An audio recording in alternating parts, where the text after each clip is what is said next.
যেখানে আপনার কোনো বন্ধু নেই অথবা যেখান থেকে আপনি কোনো জ্ঞান অর্জন করতে পারবেন না, এই রকম জায়গায় মানুষের একদিনও থাকা উচিত নয়। যেমন কর্ম করবেন তেমনই ফল পাবেন।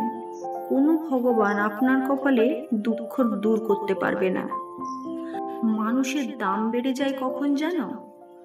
যখন তুমি তাকে আপন ভেবে গুরুত্ব দেবে, তখন সে তোমাকে এমন ভাব দেখাবে যেন তার কাছে তোমার কোনো মূল্য নেই। জীবনের সেরা শিক্ষাটা পাওয়ার জন্য কোনো না কোনো মানুষের কাছে একবার ঠকে যাওয়াটা খুব দরকার।